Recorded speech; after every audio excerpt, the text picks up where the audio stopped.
우리가 이제 1년이 다 됐는데 후퇴하면 이거 문제가 있는 거죠.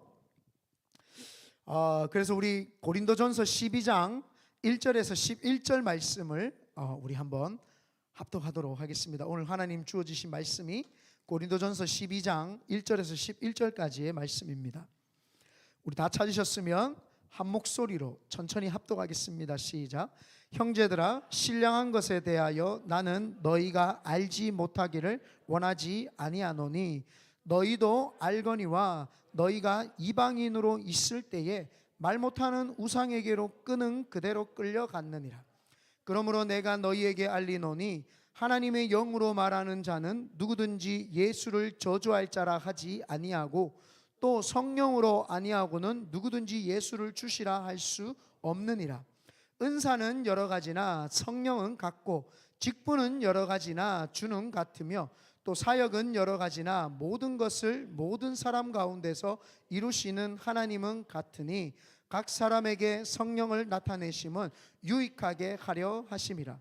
어떤 사람에게는 성령으로 말미암아 지혜의 말씀을, 어떤 사람에게는 같은 성령을 따라 지식의 말씀을, 다른 사람에게는 같은 성령으로 믿음을, 어떤 사람에게는 한 성령으로 병 고치는 은사를, 사람에게는 능력 행함을, 어떤 사람에게는 예언함을, 어떤 사람에게는 영들 분별함을, 다른 사람에게는 각종 방언 말함을, 어떤 사람에게는 방언을 통역함을 주시나니 이 모든 일은 한 성령이 행하사 그의 뜻대로 각 사람에게 나누어 주시는 것이니라. 아멘. 할렐루야. 아멘. 좌우에 계신 분에게 다시 한번 인사합니다. 감각보다 더 높은 차원의 영성을 가집시다. 네, 우리는 신앙생활을 할 때 감각으로 하는 거 아닙니다.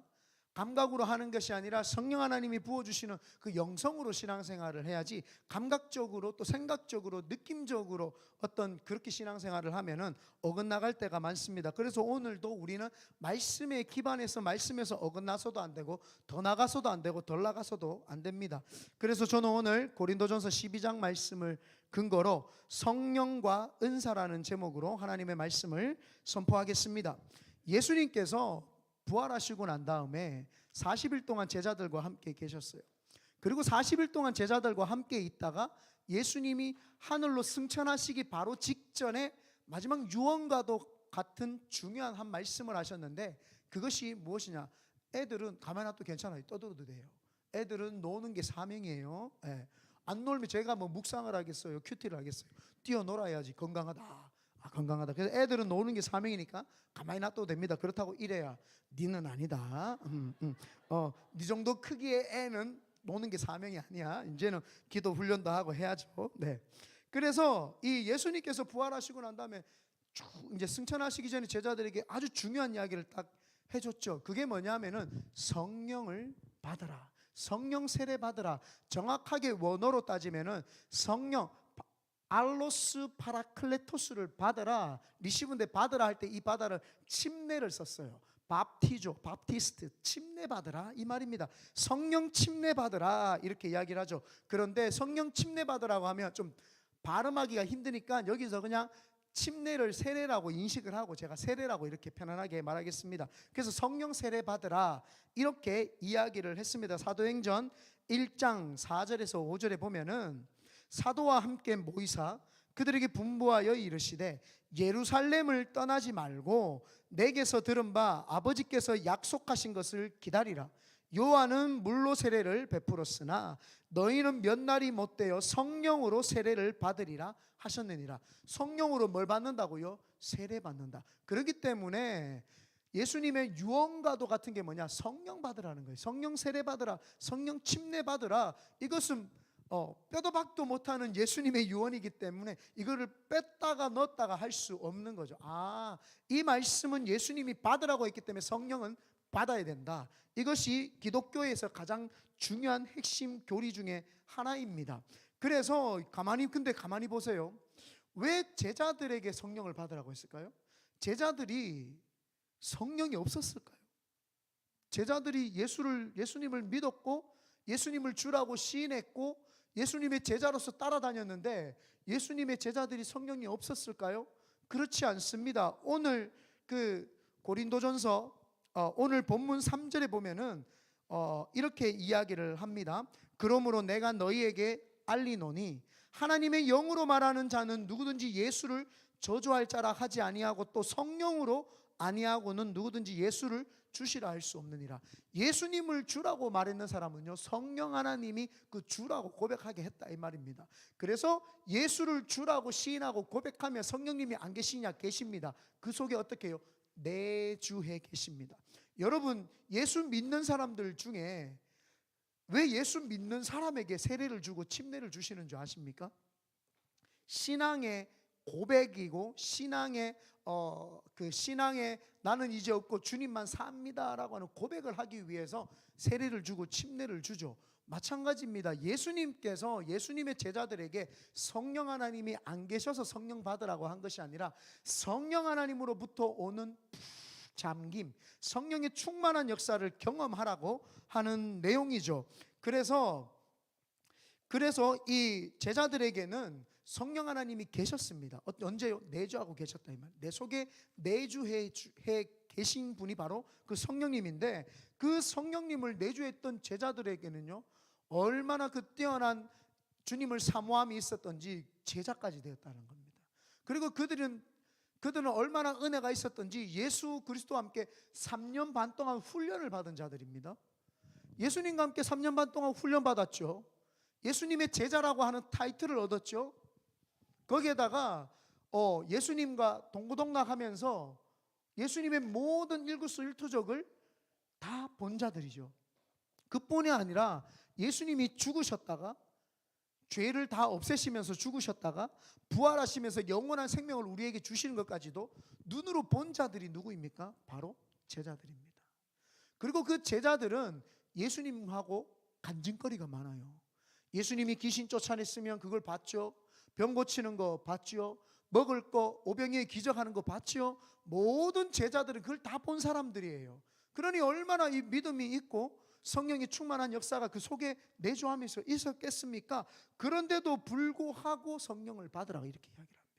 그런데도 불구하고, 그래서 마태복음 28장에 18절에서 20절에 보면은요, 예수께서 나와 말씀하여 이르시되 하늘과 땅의 모든 권세를 내게 주셨으니 그러므로 너희는 가서 모든 민족을 제자로 삼아 아버지와 아들과 성령의 이름으로 세례를 베풀고 내가 너희에게 분부한 모든 것을 가르쳐 지키게 하라. 볼지어다 내가 세상 끝날까지 너희와 항상 함께 있으리라 하시니라. 이거는 무슨 말씀이에요? 비전, 지상대명령 비전이에요. 자, 다시 한번 정리해 보면 예수님의 제자들은 예수를 주라고 시인하고 고백하는 예수님의 제자들이었어요. 3년 반 동안 예수님의 제자라고 하는 타이틀을 얻었어요. 3년 반 동안 예수님을 따라다니면서 제자 훈련을 받았습니다. 그리고는 예수님의 죽으심과 부활을 보면서 저 죽음이 사단 마귀를 멸했고 부활하심이 영원한 천국이 있다는 걸 우리에게 이야기해 주시는구나 라고 하시고 난 다음에 40일 동안 같이 계시면서 이런저런 이야기도 하시고 또 비전까지 주신 거예요. 땅끝까지 이르러 복음을 전파하고 내 제자를 삼아라. 비전 받은 거예요. 비전. 이 비전까지 받았죠. 그리고 난 다음에 제자들에게 뭐라냐? 성령을 받아라. 여러분, 이 목회를 할 때 가장 힘든 게 뭔지 아십니까? 주님이 나를 부르셨나 안 부르셨나, 비전을 주셨나 안 주셨냐, 그거. 사실은 크리스천 누구나 마찬가지. 내 가슴에 비전이 있느냐 없느냐, 이게 막 되게 관건이거든요. 그리고 내가 신앙생활 하면서 좀 건강한 교회에서 제자 훈련 잘 받았나 못 받았나, 이거 아닙니까? 내가 좀 훈련 잘 받았는지 못 받았는지, 이게 우리가 신앙생활 할 때에 그건데, 맨날 많은 사람들이 제가 훈련을 못 받아서 이렇게 이야기도 하죠. 또 여러분, 신앙생활 할 때 기적, 이적, 귀신 쫓아내는 거, 그거 체험을 못했어요. 못했으니까 그거 좀 체험을 해봤으면, 이런 마음이 신앙생활에서 가장 큽니다. 그런데 주님께서는 그 모든 걸 체험한 사람에게 뭐라고 이야기를 했느냐? 성령을 받아라, 성령 침례 받아라, 성령 받아라, 이렇게 이야기합니다. 이 침례라고 하는 거, 성령 세례라고 하는 거, 세례는요, 내가 예수를 주라고 시인하고 고백하는 사람입니다. 그래서 나는 이제 많은 사람들 앞에서 내 목에 칼이 들어오고 죽음이 와도 나는 예수를 부인하지 아니하고 나는 예수님과 함께 죽고 예수님과 함께 살겠다고 하는 신앙의 고백이고 예식입니다. 그래서 물에 들어갈 때 내 죄는 다 씻어지고 나는 이제 죽었습니다 라고 하면서 물에서 나올 때 새로운 생명으로 예수 그리스도와 연합함으로 할렐루야, 나는 이제 주님을 찬양하고 나는 모든 사람들이 핍박하고 박해를 해도 예수를 부인하지 않겠습니다 라고 하는 많은 사람들 앞에서 자기 자신을 공표하는 게 세례입니다. 세례. 그러면 성령 세례는 무엇이냐? 이 세례와 마찬가지죠. 나는 이제 내가 생각하는 내 개념의 사역, 내가 하고 싶은 대로 사역을 했고 내가 배운 대로 사역을 했고 내 스킬과 내 재능과 내 능력대로 나는 이제 사용을 할 거야. 내 달란트대로 교회에서 열심히 사역할 거야. 이렇게 생각을 했던 나, 제자들이 3년 반 동안 훈련 받았지요. 모든 자기들이 훈련을 받았다고 생각하는 그들에게 성령 침례 받는다라고 하는 것은, 성령 세례를 받는다는 것은 이제는 내 능력, 내 기교, 내 재능, 내가 가지고 있는 얄팍한 지식, 성경 지식 이런 것이 아니라 주님 성령 하나님이 나를 팍 잡으면 내 속에 있는 죄들이 쫙 떠나가면서 성령님께 팍 잠기게 되는 겁니다. 머리끝부터 발끝까지 내 속에 내주하시던 성령이 이제는 나를 머리끝부터 발끝까지 뒤덮는 역사, 나로 하여금 전율이 일어나게 하면서 뒤덮어가지고 내 머리끝부터 발끝까지 네가 배우고 네가 가지고 있었던 모든 것들을 다 없애는 작업을 하는 겁니다. 그래서 성령 하나님이 오셔가지고 나에게 침례를 주시기 시작을 하면 그 성령께 푹 잠기면 새로운 능력이 임하는 거예요. 새 사람이 되는 거예요. 내가 이제는 죽고 성령님과 함께 살겠습니다. 그래서 성령 하나님이 내 속에 오시면은요, 회복의 역사, 아주 새로운 역사, 침례는 내가, 세례는 내가 그분을 믿고 그분을 위해 살겠습니다 하고 신앙 고백이라며, 성령 세례는 내가 이제 성령님의 인도함을 받고 살아가겠습니다 라고 하는 고백이 있는 것이 바로 이 성령 세례입니다. 그래서 이 침례를 받을 때에 아까 전에 죄가 사해졌던 것처럼 성령 세례를 받을 때에는 이제 내 기능적인 것들이 사라집니다. 내가 하고 싶고 내가 만지고 싶고 가고 싶고 내가 행하고 싶었던 모든 행위들이 다 사라지죠. 그래서 사도행전, 성령행전, 액트라고 합니다. 액션. 네 행동이 이제 네 행동, 네가 하고 싶은 행동 하지 말고 성령님이 시키는 행동 하라고 하면서 성령 하나님이 행동을 바꿔준다 이 말입니다. 내가 가지고 있는, 사람들이 내가 재능이 있으면 그 재능을 쓰고 싶어 하잖아요. 그거 쓰지 말라는 거예요. 이제는 성령님이 가르쳐 주는 대로만 하라는 거예요. 아무리 재능이 있고 능력이 있어도 네가 하고 싶은 대로 하고 재능과 기교로 하게 되면은 내가 네를 통해서 하고 싶은 일을 못하니까 어그러지니까 너 그거 하지 말고 성령이 시키는 대로 하라라고 이렇게 이야기를 합니다. 그래서 성령 세례를 받을 때, 물 세례를 받을 때, 우리가 세례를 받을 때 물에 잠기면 물이 온몸이 내 물에 들어가면 이 촉감이 다 느껴집니다. 그래서 물 속에 잠기면은 그 느낌적으로 내가 지금 뭔가 상징적인 깨끗해지는 것 같다, 내가 지금 뭔가 씻음을 받는 것 같다, 이런 느낌이 들어요, 안 들어요? 들어요. 물리적으로 듭니다. 성령 하나님이 성령 세례를 줄 때도 똑같습니다. 물리적으로 그분이 느껴집니다. 진짜로 느껴집니다. 그래서 불같은 성령님이 오시면은 가슴이 뜨거워지는 느낌을 경험을 하고 체험을 하게 되고, 어떤 사람은 물 같은 성령님이 오시면 내 속에 생각과 마음이 시원해지면서 깨끗하게 씻겨지는 느낌을 받는 사람도 있고요. 또 성령 하나님이 내 속에 임하시면은 비둘기같이 온화하고 평온해지면서 문제, 근심, 걱정이 싹 날아가는 것을 느끼고, 바람 같은 성령님이 있으면 근심, 걱정, 불안, 초조를 한꺼번에 날려주면서 내 속에 더럽고 추한 것들을 싹 날려지는 것들이 경험되어집니다.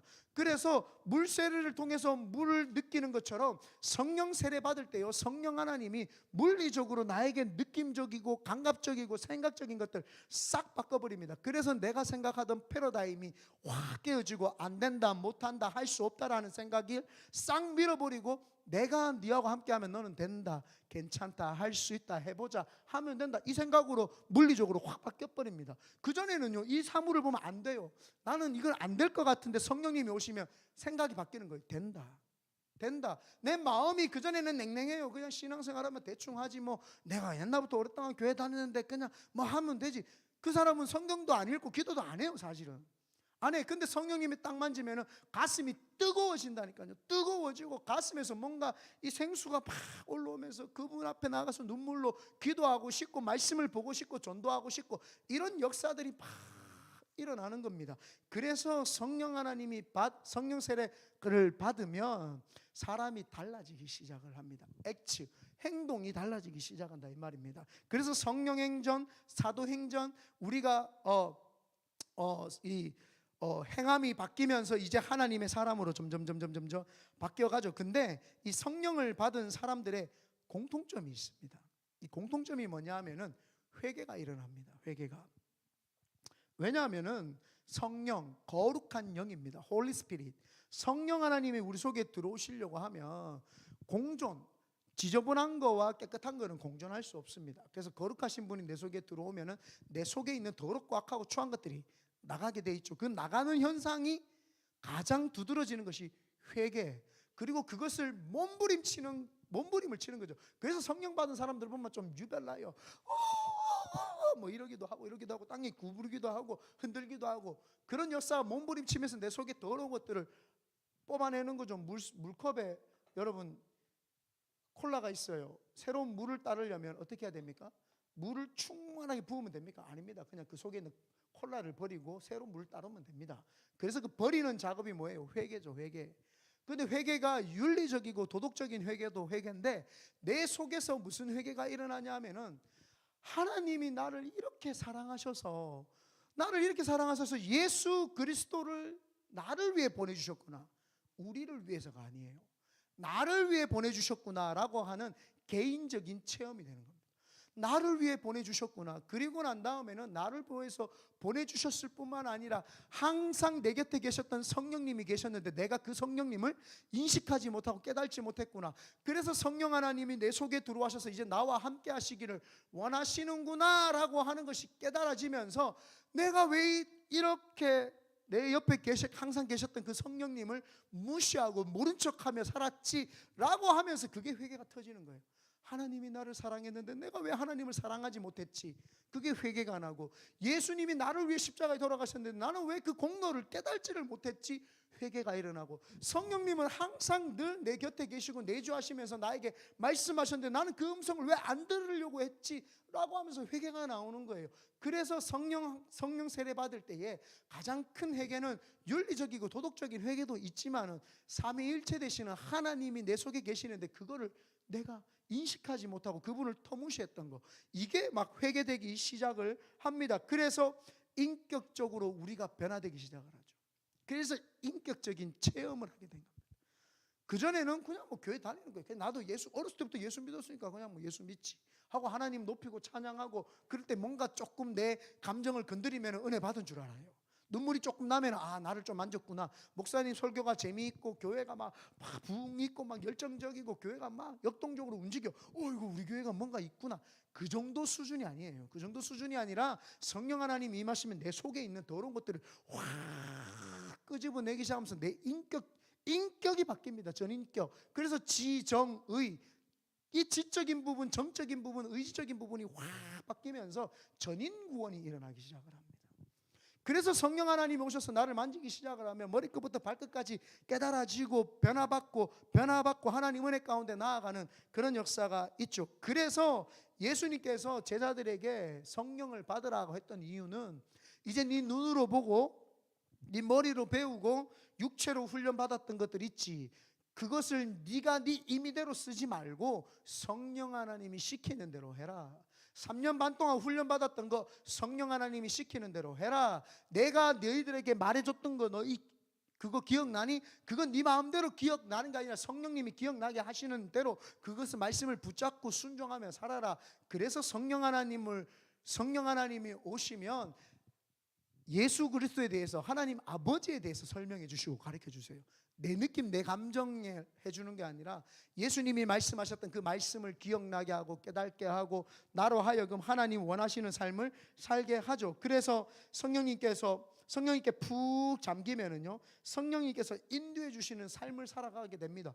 그러면은 안 되는 것 같으나 잘 되고, 넘어지는 것 같으나 서고, 내가 짜부라지는 것 같으나 하나님이 나를 펴시고, 내가 슬픈 것 같으나 기쁨이 넘쳐나고, 성령 하나님이 내 속에 있으면은요 이상하리만큼 안 되는 것 같으나 잘 되는 역사가 있어요. 왜요? 그 성령님이 나를 이끌어 가시기 때문입니다. 그러므로 오늘 금요 예배 나오신 우리 성도님들, 그리고 여기 계신 모든 분들, 온라인으로 시청하시는 분들은 성령님의 충만한 역사가 임하시기를 예수님의 이름으로 축원드립니다. 오늘 설교가 좀 짧을 수 있어요. 되게 좋아하시는 표정을 지으시면 안 되는데, 우리 주일날 2시간 반 설교 들어봤잖아요. 박영민 목사님 오셔가지고. 나도 오랜만에 듣다 보니까 적응이 안 됐어요.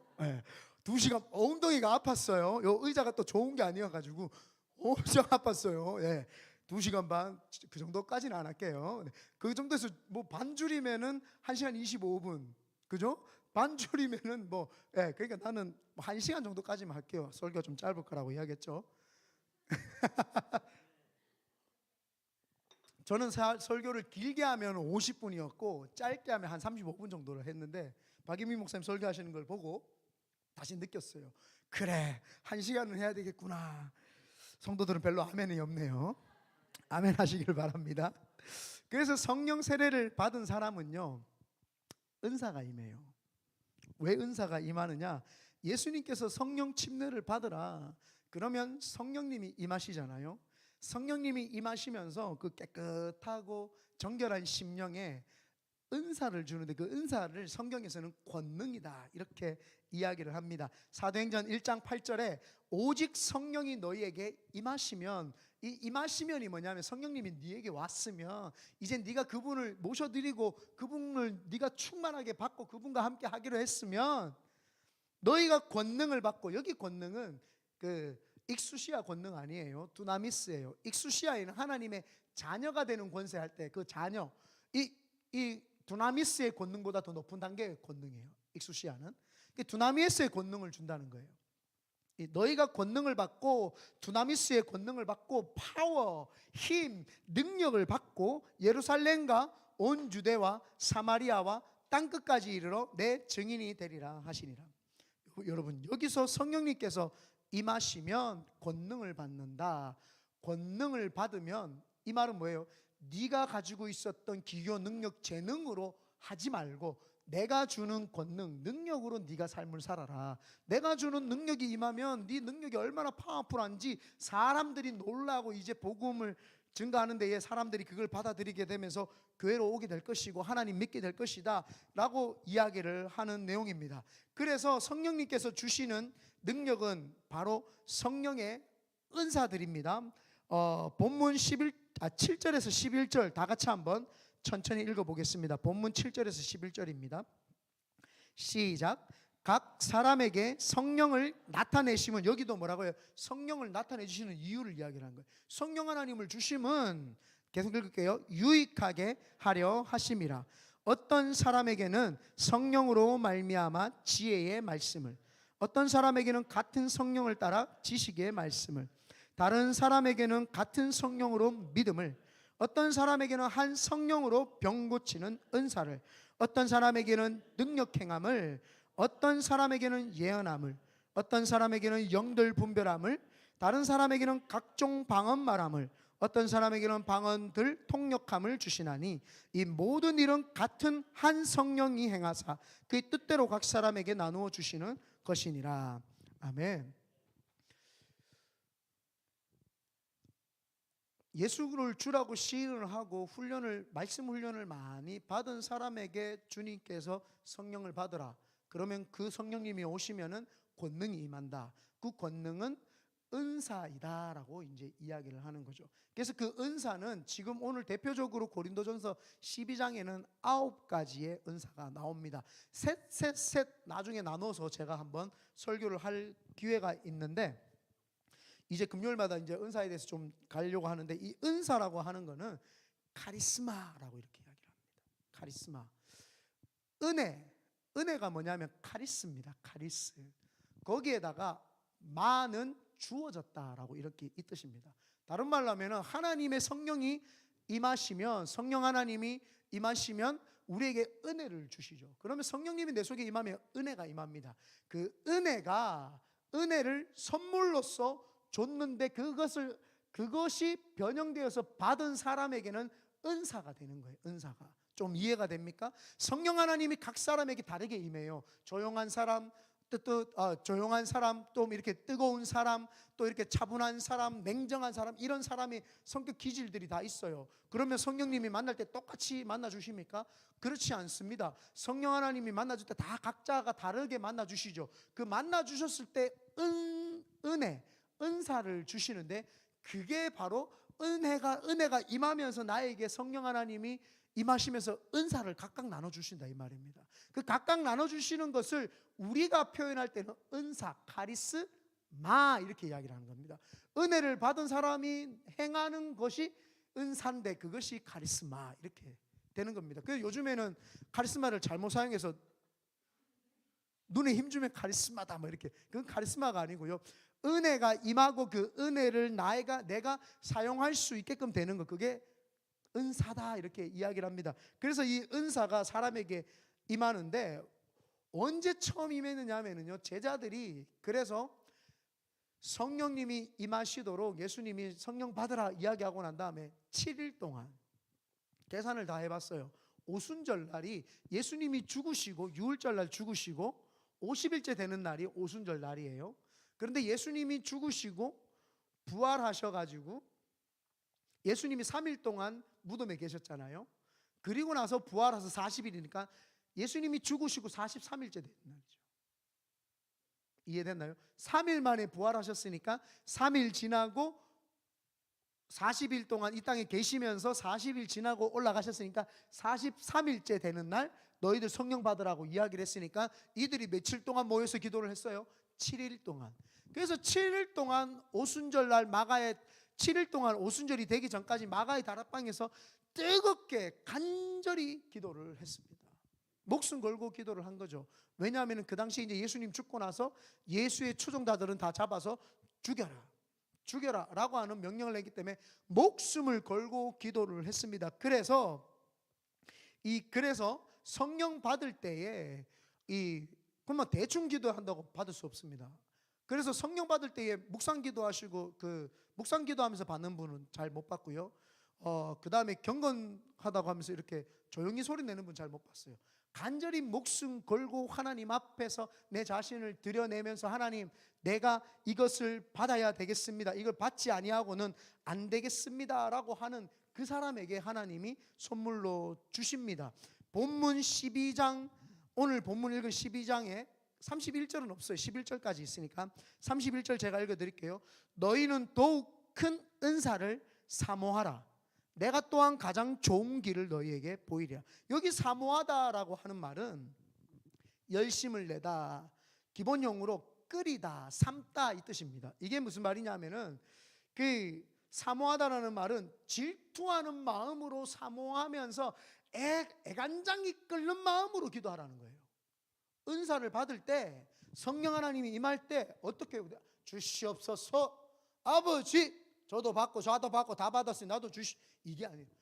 질투하는 마음으로 애간장이 끓듯이 하라는 거예요. 하나님, 저 사람은 왜 만나주고 나는 안 만나줍니까? 억울합니다 주여 하면서 기도를 하라는 겁니다.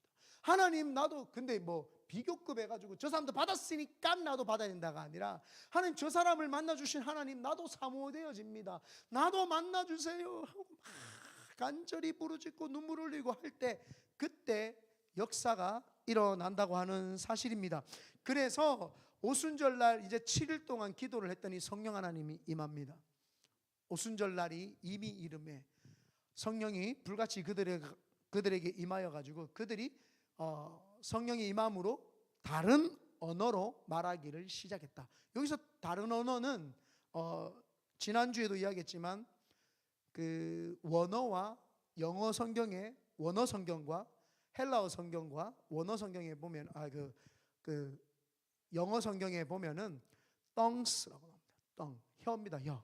정확하게 tongue입니다.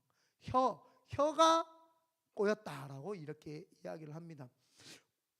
왜 오순절날 마가 다락방에 다른 은사들이 또 많았을 텐데 왜 방언이 처음 임했을까요?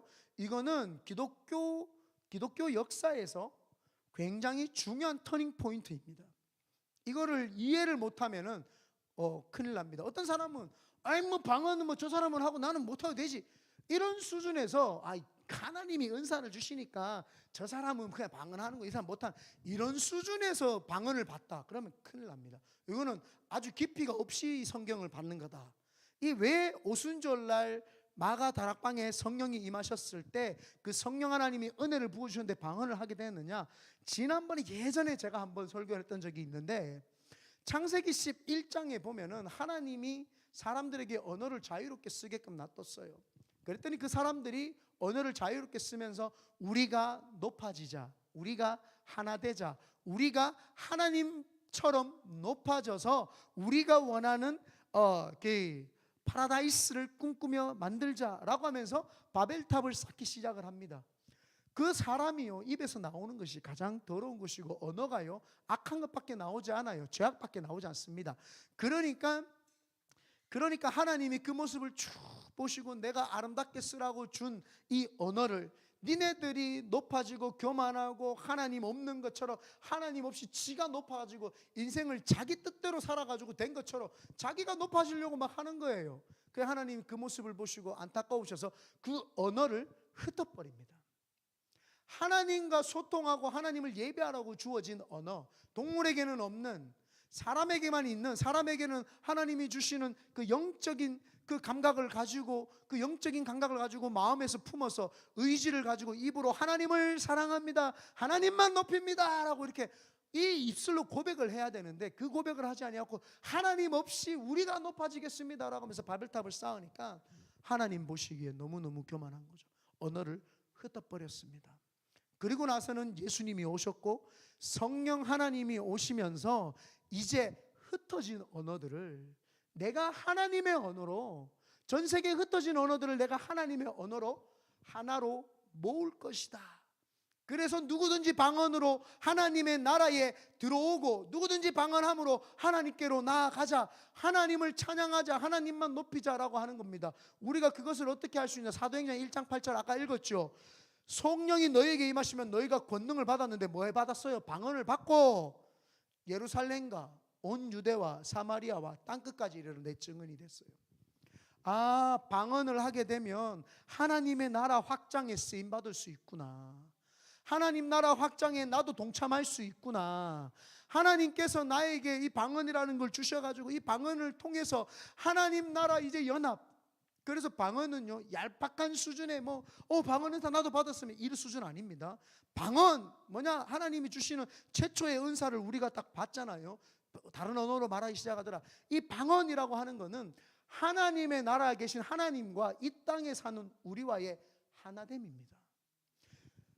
하나님이신 그 성령 하나님이 내 속에 들어오셔서 내 속으로 인카네이션 해주시는 성령 하나님과의 연합입니다. 교회가 탄생하니까 교회 모든 성도들이 하나가 될 수 있도록 만들어주는 것이 바로 이 방언입니다. 그래서 하나입니다. 하나님과 내가, 하나님 나라와 이 땅에 있는 나라가 하나가 되고,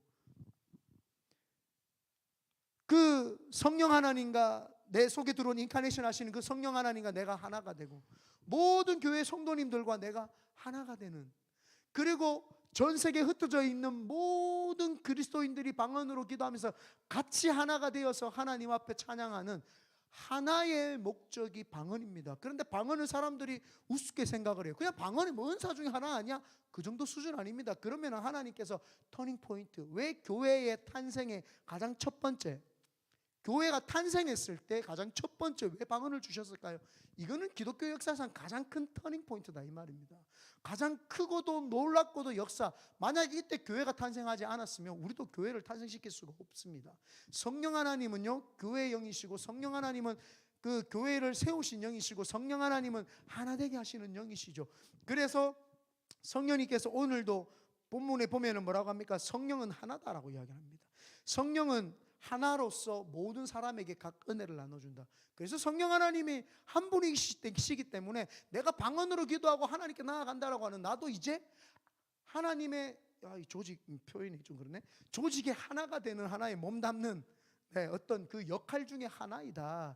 그래서 이 방언을 받아도 되고 안 받아도 되고 아니에요. 누구나 받는 게 맞는 거예요. 하나님 나라 찬양하고 하나님 은혜 가운데 하나 되겠다는데 나는 굳이 안 받겠다라고 버티는 이유가 뭐예요? 그럴 이유는 없다. 다 받으면 되는 거예요. 그래서 온라인을 보시는 분들 꼭 받으시기를 바랍니다. 다 성령 받아야 되죠. 그래서 오순절날 뜨겁게 성령을 받은 그들이, 제자들이 뭐 했습니까? 그들이 일어나서 그때부터 하나님의 복음을 증거하면서 나아가기 시작을 하죠. 그런데 많은 분들이 여기서 오해를 하는 게 있어요. 많은 분들이 무엇을 오해를 하냐면은 이스라엘 백성들이 아직 예수 그리스도를 안 믿었다고 생각하는데 아니죠. 이스라엘이 제일 먼저 예수를 믿었는 거예요. 예루살렘이 제일 예수를 먼저 믿었어요. 그죠? 초대교회의 예루살렘이 가장 큰 교회였어요. 2만 명이나 넘는 교회가 초대교회 예루살렘 교회입니다. 그래서 예루살렘 유대인으로부터 복음이 전파됐지, 많은 사람들이 자꾸 백투더 예루살렘, 그래서 우리가 예루살렘에다가 막 복음을 전해줘야 되는 줄로 생각을 합니다. 그렇지 않습니다. 복음은 그들로부터 우리에게로 왔고 이제 다시 흘러간다라는 표현이 맞지, 그 사람들은 아직 예수님을 모르니까 우리가 그들을 변화시켜야 됩니다. 아닙니다. 절대 그거 오해하시면 안 되고, 그들이 복음을 증거를 해가지고 땅끝까지, 그래서 어떤 분들은 뭐 땅끝을 북한이다 이야기하는 분도 있고, 땅끝이 이스라엘로 다시 가는 거다 뭐 이야기하는 거 있고, 이 모든 것을 충족시킬 수 있는 것은 믿지 않는 자들을 기다리시는 하나님의 주권에 있다, 이렇게 표현하면 됩니다. 그래서 우리는 하나님의 그 주권 속에서 복음을 받아들이지 않는 사람들에게 자꾸 복음을 증거하다 보면 땅끝이 올 것이다, 이렇게 표현을 해야 됩니다. 벌써 땅끝을 예루살렘으로 정해놓고 북한으로 정해놓으면 북한에다가 복음을 증거해야 되고, 그러면은 벌써 북한에 복음이 들어갔거든요. 예루살렘에 벌써 복음이 들어갔어요. 땅끝이니까 이제 끝입니까? 끝! 안 해도 됩니까? 그렇게 할 수는 없죠. 예루살렘에도 북한에도 중국에도 러시아에도 복음이 들어가 있지만 그 안 믿는 사람들, 한 영혼, 하나님을 한 영혼까지 기다리시면서 끝까지 기다리시면서 한 영혼을 끌어내시려고 하는 그 하나님, 그 잃어버린 어린 양을 찾으시는 그 하나님께서만 아시지만, 나는 최선을 다해서 땅끝이 오늘 내가 있는, 우리가 살고 있는 이 베이에리아 지역, 베이에리아 지역에 하나님이 우리에게 맡기신 샌프란과 산호세 지역에 안 믿는 자들을 구원하는 것조차가 땅끝이다라고 우리는 믿어내야 되는 거예요.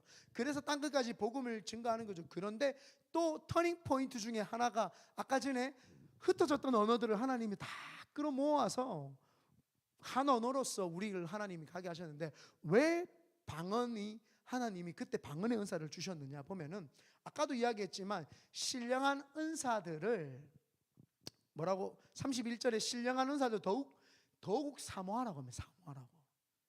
여러분, 은사가 나에게 오려면 어떻게 해야 될까요? 전사님? 그렇죠. 정답. 은사를 와야 되는데 성경만 읽어요. 은사가 어떻게 와요? 뿅 하고 나한테 옵니까? 내가 가만히 있어요. 기도도 안 하고. 성령의 은사가 어떻게 오냐는 거예요. 성령 하나님의 은사가 내한테 오려면 기도를 해야 된다 이 말입니다. 그런데 방언 안 받았고 기도를 5분 10분 이상 할 수 있어요? 하나님 은사를 주시옵소서. 저 사람도 받고 나도 받고 다 받았으니 또박또박 제가 이야기할 때에 나에게도 은사를 주시옵소서, 이렇게 한다고 옵니까? 안 오죠. 또박또박 기도할 수 있죠. 근데 그 간절함이 묻어날 수도 있습니다. 안 난다고 말을 하면 안 되죠. 근데 그렇게 하면 5분에서 10분 하면 기도 제목이 떨어져요. 그러면 계속 은사 주세요, 은사 주세요, 은사 주세요, 은사 주세요, 이렇게밖에 말을 할 수 없죠. 그렇게라도 하면 돼요. 그렇게라도 계속 기도하면 하나님은 주십니다. 그런데 중요한 게 뭐예요? 더 많은 은사들을 받기 위해서 능력 행하죠. 그래서 베드로가 사복음서에 마태, 마가, 누가, 요한 그 사복음서에서 안진뱅이 일으켰다라고 하는 소리 들은 적이 있습니까? 없습니다. 네. 제자들이 귀신을 못 쫓아내가지고 오히려 예수님께 혼났는 내용은 있어도 막 기적과 이적을 막 행해가지고 놀랍도록 하는 내용은 없습니다. 그런데 성령이 임하고 방언 받고 그들이 기도의 삶을 살았어요. 그건 성경에 나옵니다. 떡을 떼며 기도하며 찬양하며 순전히 하나님 뜻 가운데서 가정교회가 모여가지고 막 기도하고 막 교제 나누고 그랬어요. 기도를 빠지죠. 그렇게 기도를 하니까 성령의 충만함에 더 역사가 일어나고 은사가 일어나니까 뭐예요? 이제 지나가다가 성전 미문에 앉은 안전뱅이, 그 안전뱅이는 맨날 봤어요. 어제도 보고 오늘도 보고 그저께도 보고 일주일 전에도 보고 한 달 전에도 보고 예수님이 있을 때도 보고 다 봤을 수도 있어요. 그런데 그 안전뱅이를 보고 내가 은과 금은 내게 없거니와 내가 나사렛 예수님의 이름으로 내한테 있는 것으로 주는 나사렛 예수님의 이름으로 일어나 걸어라. 이게 뭐예요? 능력 행하, 병 고치는 은사. 그게 어떻게 나타난 거예요? 기도할 때. 무슨 기도를 할 때요? 방언으로 깊이 기도할 때. 여러분, 그래서 방언 기도가 우리 은사 중에 가장 기초적이면서도 가장 터닝 포인트면서도 가장 중요한 것은 방언 기도를 해야지 1시간, 2시간, 3시간을 기도할 거 아닙니까? 3시간 정도를 기도해야지 뭐 예언의 은사든 방언 통변이든 다른 은사가 임하지요. 기도를 안 하는데 하나님 능력 주세요, 은사 주세요. 왜? 네 기도 네 기도 안 하는 거 은사로 채우려고? 멋지기려고? 아니에요. 네가 기도한 만큼, 네가 하나님 앞에 간구한 만큼, 네가 하나님을 사모하는 만큼, 하나님을 사랑하는 만큼 하나님께 기도하고 매달리고 그분 앞에 나아가면 그분이 은사를 주는 거죠. 왜요? 아, 이 사람 됐다. 아, 얘한테는 은사를 줘도 되겠다. 은사를 줘도 무분별하게 안 쓰고 잘 써도 되겠다. 여러분들이 알지만 제가 방언 통변을 해도 언제 맨날 무분별하게 쓰던가요? 절대 쓰지 않습니다. 제가 여러분 귀신 쫓아내는 은사, 병 고치는 은사 여러분들이 봐서 알지만 내가 없습니까? 있어도 차분하게 교회 덕을 세우기 위해서 하죠. 나는 우리 교회가요, 신비주의로 빠질까 봐 제일 걱정하는 목사예요. 나는 신비 체험을 했고 막 갖가지 은사가 있지만 성도들이 너무 신비하게 이럴까 봐 걱정이야. 내 순복음 목사잖아요. 그러면 신비한 걸 얼마나 많이 보겠어요. 근데 이게 자꾸 신비하게 하다 보면은 그 신비한 걸 자꾸 쫓아가는 사람들이 너무 많아. 그리고 나는 제자훈련 해서 말씀훈련도 잘 안 가르쳐요. 왜요? 자꾸 말씀을 줘 그럼 계속 기도도 안 하고 말씀을 쳐다보고 있는 거예요. 균형이 잡혀야 되죠. 말씀도 보면 기도도 해야 되죠. 근데 신기한 게 뭔지 알아요? 말씀 안 보는 사람이 기도도 안 하고 기도 안 하는 사람이 말씀도 안 봐요. 참 놀라운 이 원리인데 이게 신기하지 않습니까? 기도하는 사람은요 말씀도 본다니까요. 말씀 보는 사람은 기도도 하고, 이게 놀라운 역사입니다. 그래서 하나님께 기도하고 말씀 보기 시작을 하면 성령 하나님은 조명 비춰주시는 분이에요. 그러면 성경이 이제 비춰지기 시작합니다. 조명 맞다잖아요. 봐요. 비춰지기 시작을 하면 그때부터 이게 하나님이 주시는 막 비전과 무한대 은혜가 막 내 속에 막 자리 잡기 시작을 하죠. 그러면 막 가슴이 뜨거워지고 막 세상 사람들은 미쳤다 그래요. 그렇지 않아요. 미친 것이 아니라 이제 정상으로 돌아온 거예요. 이제 말씀의 사람, 성령의 사람이 되었기 때문에 이제부터 나아가면 입에서 튀어나오는 게 뭐예요? 하나님 말씀. 입에서 튀어나오는 게 하나님 말씀, 하나님의 능력. 행동하는 게 뭐예요? 크리스천답게 행동을 하기 시작을 하기 시작. 그전에는요 내가 크리스천이란 말도 안 해. 얼마나 경건한지 주님하고는 상관없어. 아주 말을 안 하면 2등이라도 하지 그래가지고 2등 하려고. 신앙생활 할 때 복음 하나 안 전합니다. 못 전합니다. 무서워가지고.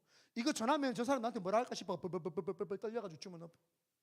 지난주에 처음으로 백화점 가가지고 전도하라 그랬더니 다들 낭패 보고 왔던데 홈리스 사역은 그렇게 잘하면서 쫄기는 대장이 안 가서 그런가?